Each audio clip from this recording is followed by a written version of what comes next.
وہ فقیر ہے. فقیر کے معنی سمجھتے ہیں کسے کہتے ہیں؟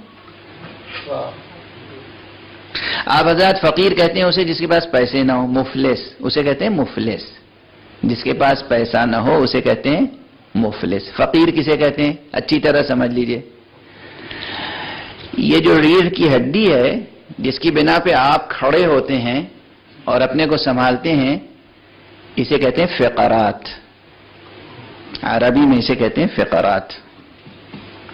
فقیر اسے کہتے ہیں جس کے پاس یہ ریڑھ کی ہڈی نہ ہو، جو کھڑا نہ ہو سکتا ہو، جو خود کھڑا نہ ہو سکتا ہو اپنے بلبوتے پر، اسے کہتے ہیں فقیر.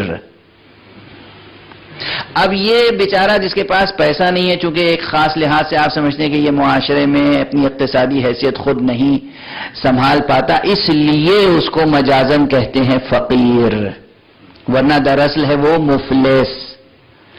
اب ہم سب اپنے اصل وجود کے لحاظ سے فقیر ہیں، اس لیے کہ اگر چشم کرم الہی اور فیضان خدا نہ ہو تو کوئی وجود برقرار نہیں رہ سکتا.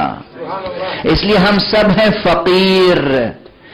اور اسی لیے پیغمبر اکرم صلی اللہ علیہ وآلہ وسلم نے اگر فرمایا الفقر فخری، اس کا فقیر ہونا میرے لیے فخر کی بات ہے.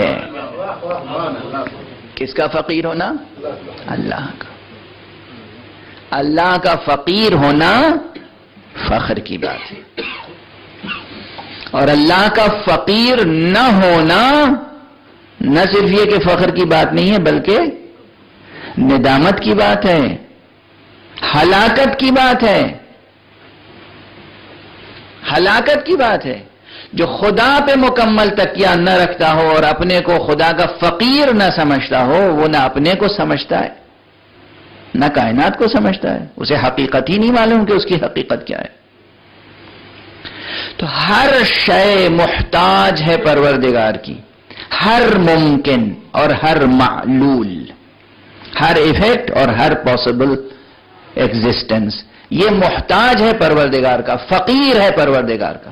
چونکہ یہ محتاج ہے، چونکہ یہ فقیر ہے، تو اتنی بڑی بحث کو سمیٹ کر ایک شخص کہتا ہے کہ ہم نے تو کوئی شے نہیں دیکھی مگر اس کے اوپر بے لکھا ہوا دیکھا.